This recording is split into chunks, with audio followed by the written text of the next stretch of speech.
Hello everyone, welcome back to Scientificus. In previous video, we have built an agentic RAG pipeline. So in this video, we are going to discuss about LangGraph. So without wasting any time, let's begin. Suppose if we run this, suppose if we run our previous project, an agentic RAG pipeline.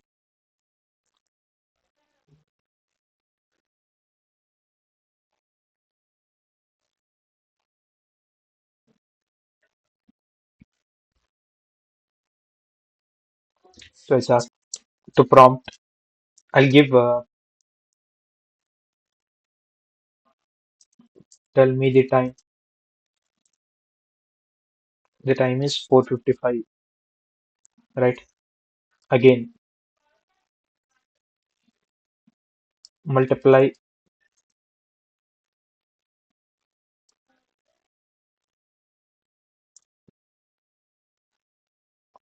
So the result is this.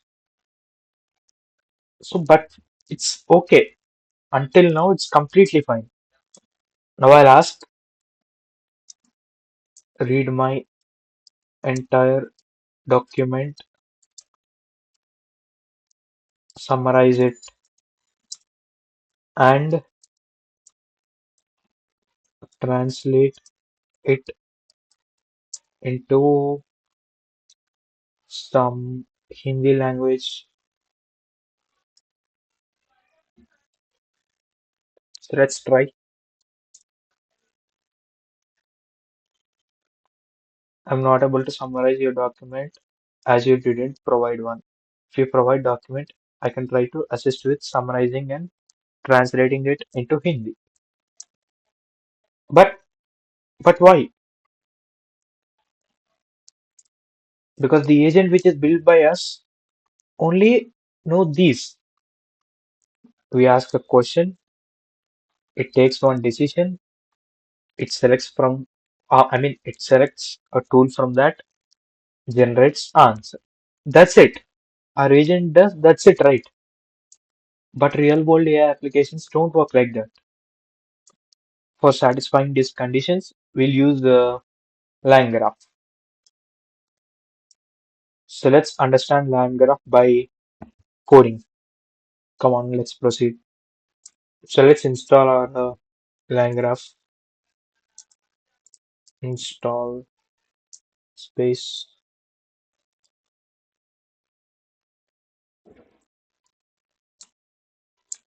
Yeah, we are done with installation. So now let's understand what is a node. Normally in our code, a node is generally considered as a Python function. One node is a one Python function. And also imagine there is a workflow. So on that workflow, a node acts as one step. So now let's understand what is the state. So imagine this is a node and then this is a node. As we have discussed, a node refers to a function, right? This is a function and this is a function, right? So, so imagine here the node one receives a question through parameters and arguments that what is artificial intelligence, and this node 2 needs the same question. So how can the node 2 access it? We need a shared place where each node can read and write information. So that place, that particular shared place is known as state.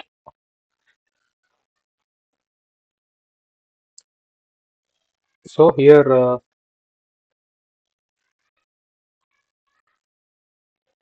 yeah, node 1 can access it and node 2 can access it. Okay, let's take a real world example. So imagine there are four employees.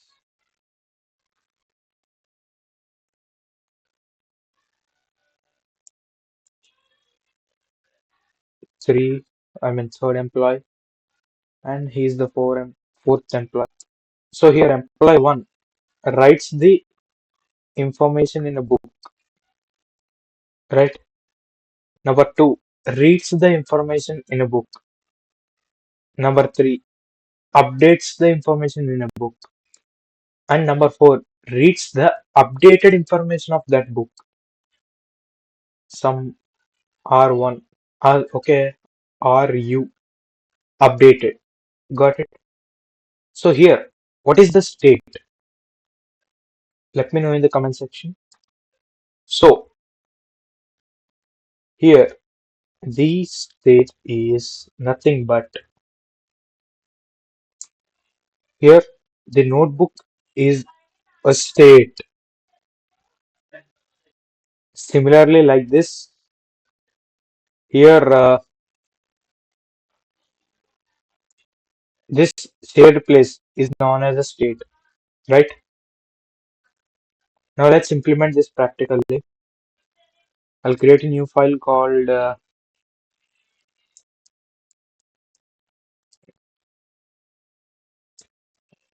langgraphs.py.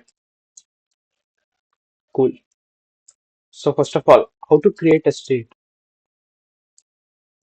So from typing okay, import typed dict. Okay.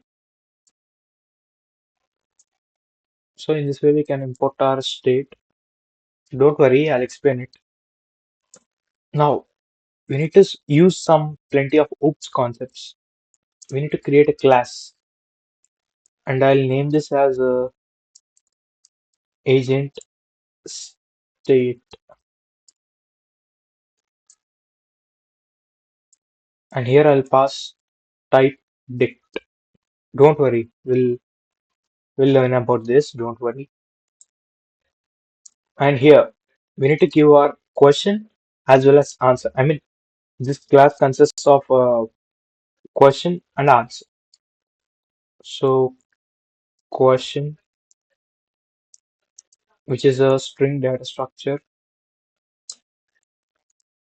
and answer, which is also a string data structure. So we all know the question, I mean, this particular question stores the user's query, and this answer stores the LLM response. So now our shared notebook looks something like this. I mean, our class. Now it is a notebook, for example. Got it? A question and an answer. Got it? Now let's build our first node. So def function name is chatbot. I told right, every node refers to a function. So my parameter is state, and our class is agent state, which is not any data type. We are taking the class. Got it? Now let's normally keep print state. Normally let's keep.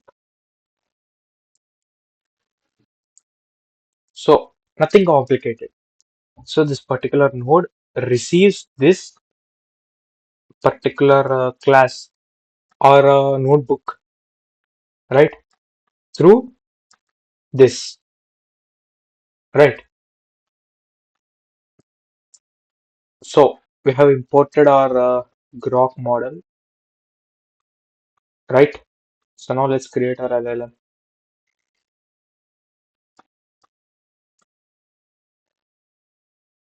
Mhm. Yeah.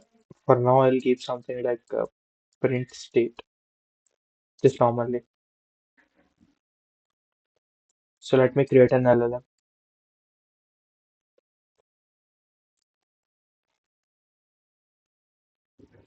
chat grok, and our model equals to llama dash 3.3 dash 70b dash versatile.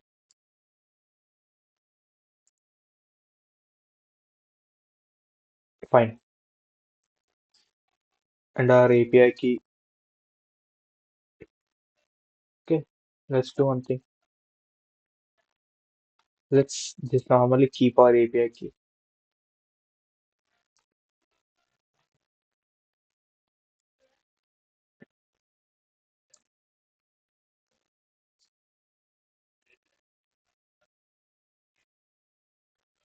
Mm, okay. Fine. And our temperature equals to 0.1. Fine. So let's do one thing. So our response equals to LLM dot invoke state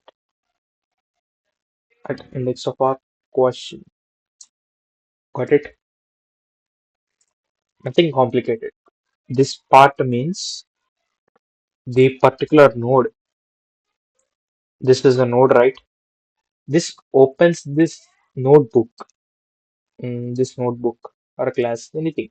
Let's assume this as a notebook, guys, for clear understanding.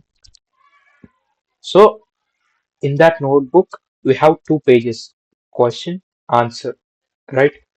So it has opened the question page. The state is nothing but the agent state variable, right? I mean, this particular class variable, right? I mean, an object for this, right? Right. Okay. Sorry. Yeah. So we should return our answer. Return answer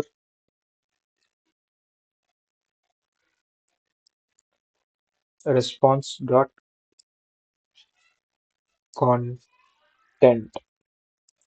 So now this type dict, it is nothing but it is used to define the structure of a dictionary, dictionary data structure.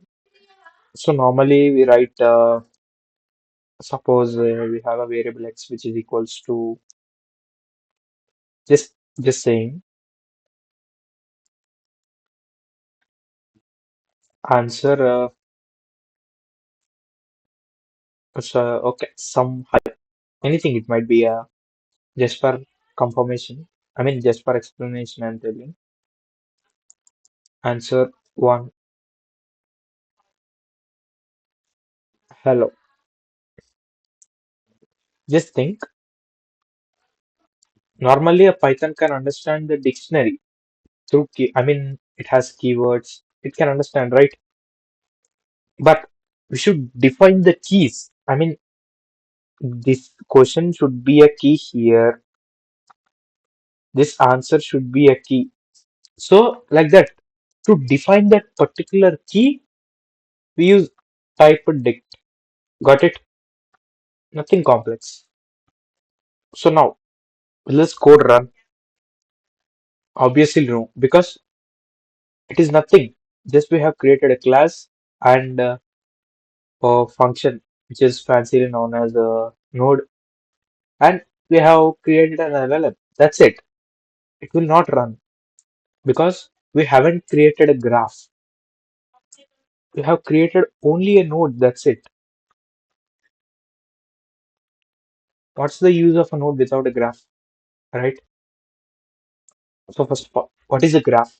So imagine these are five employees. Let's assume that they are newly hired. Nobody knows who starts the work, who continues afterwards, and who ends the work. Nobody knows.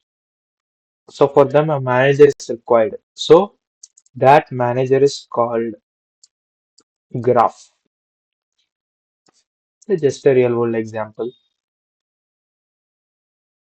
So here a graph decides which node executes first and which node executes next, which node ends the execution. Graph decides. So here each employees referred as a node, right? So now let's code. I'll explain, guys. No worries. From okay, line graph underscore yeah dot line graph import. We need to import four things. Mm, three enough, I think so. State graph, comma, start, comma, end. Yeah, I think these three are enough. Maybe. Okay, no problem. These three are enough, guys. So let's understand each and every library. First of all, state graph. What is a state graph? So, do you remember our notebook, shared notebook, this class, right? So, this state graph manages this particular class, this particular notebook. Think of like a workflow manager and start. So, if here it is a main method which should start from this. I mean, our execution should start from this. Then this start using this start command, the execution will start from here itself. So the execution ends here itself. No more executions. This means, got it? So now we have to create a graph. So graph equals to state graph and we'll keep our main class here, right? Agent state. This is the main notebook, right? So this is our agent state. So what happened? We have simply created a workflow. That's it. Nothing happened. Nothing fancy. So imagine opening a PowerPoint. Then you'll just get a normal slide. One slide here. That's it. So this is a good example. Here, this is a simple workflow, but nothing is there. It's an empty workflow, right? So this is our current graph, right? With no nodes. So let's add nodes to it. So for this, we have a method graph dot add node method. We need to give our node name. I mean our method name and our method. So suppose I'll give our method chatbot, comma. Here we need to give our method chatbot. That's it. We have added a new node. Congratulations. So now we need to insert the starter, right? So our graph dot add edge. So I hope you guys are aware of edge. So okay, let me explain this. So imagine this is a graph, and I mean, okay, this is a graph with these four are nodes, right? These four are the nodes, and the connection between one node and another node is called as an edge. So this is an edge, and this is an edge. Okay, sorry. Yeah, this is an edge, and this is an edge. Also, this is an edge. Also, we can connect from here to here. This is an edge, right?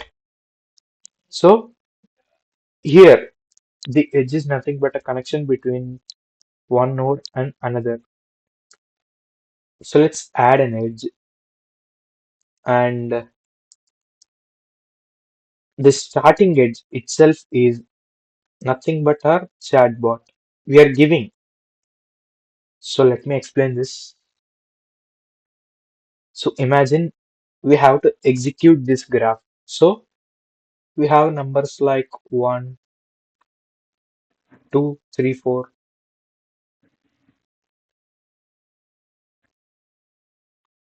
right? So we have to execute this graph. So you'll start with 1, right? So 1, 2,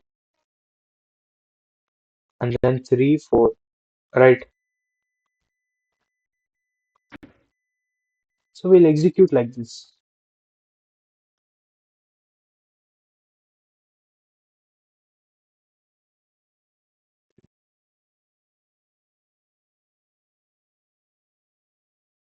right? So here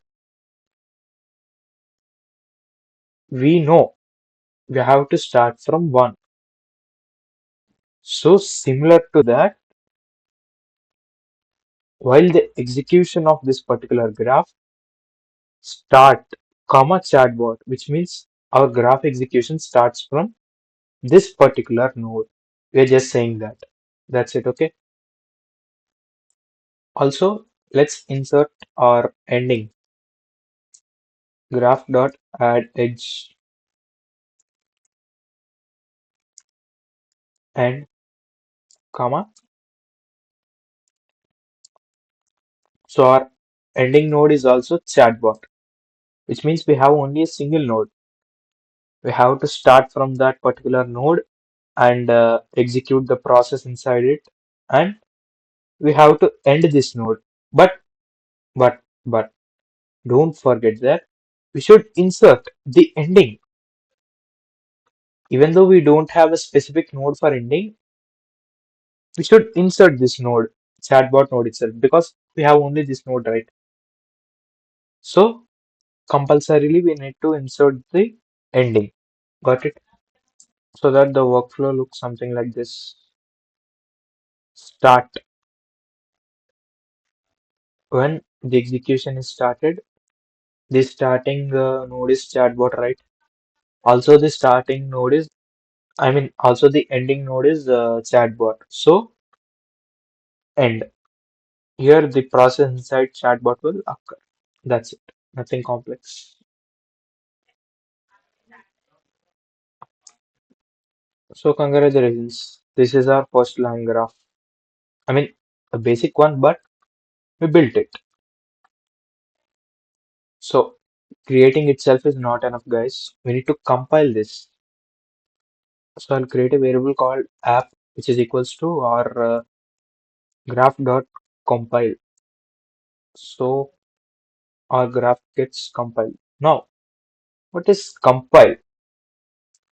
So until now, we just gave a design of our line graph, of our line graph workflow, right? So to make this into an executable application, we'll use this method graph.compile, which is similar to compilers in programming languages. Okay, we can take that as an example. So, let me create a variable called result, which is equals to our app, which is compiled dot invoke. Here we need to give our query like this. Got it? In this format. So I'll give what is artificial intelligence.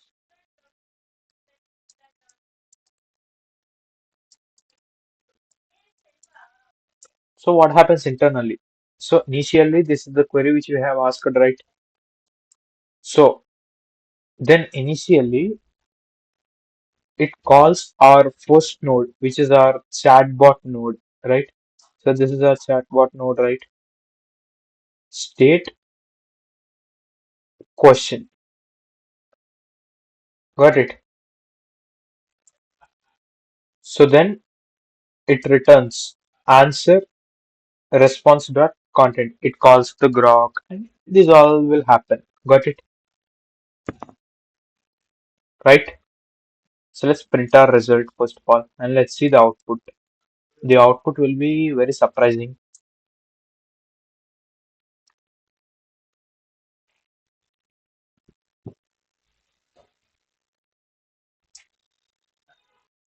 Oh, we got an error. Okay, the error is this, guys. So, yeah, here the ending point should be chatbot, right? So for that, we have to insert end at the ending of this. Got it? So start, it starts chatbot, and again chatbot, and then end. If there is an end statement, it should end. That's it. Got it? Okay. Maybe we want to keep like this. I think LangChain expects this. So let's give it a try. Yeah. So we have got a response. So the format is in like somewhat JSON form. So here's the question, right?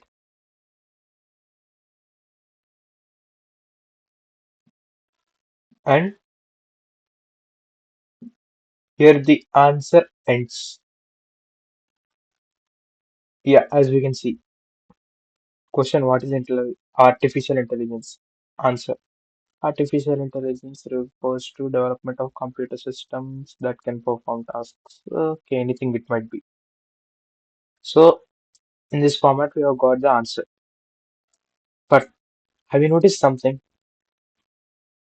Why the question got printed? We have just told to print the answer, right? Why the question got printed?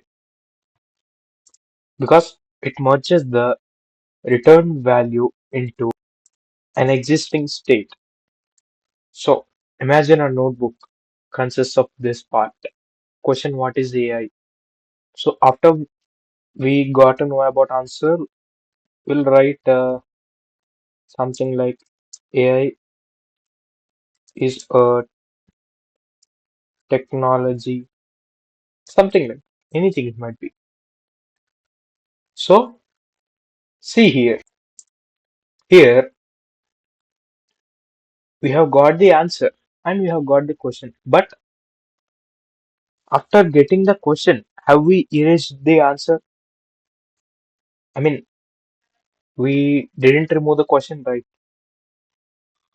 Sorry, we didn't remove the question, right? So we got both question and answer at a time. So the same happens here. Here we can receive the question as well as our answer. Got it? So here's the workflow of our program. So this is the initial state where we give the query, and when there is a start annotation inside the chatbot node, this particular process will happen because we have written this function, right? So it reads the question and it calls grok and then returns answer. Then it updates the state. Now here, as we can see that as this is an agent state class, so here the state when an object is created for this particular object, the question will be uh, sorry, the question will be this, right? The question will be this, and the answer will be our response content. Now, at starting, before knowing the answer, before returning the answer, there will be only the question inside our object, right? Object is an instance of class, right? So here in this class, the question and answer both are stored, right?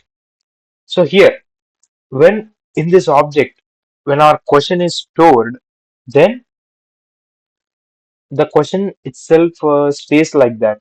After the returning of an answer, without removing the question, here the answer also appends, so that we can get both question and answer as an output. Got it? So this is the main idea. That's it. So that's it for today, guys. So in this video, we have built a basic level LangGraph pipeline. So in next video, we are going to insert multiple nodes, and also we are going to make this as a good LangGraph pipeline. So see you in the next video. Jai Hind.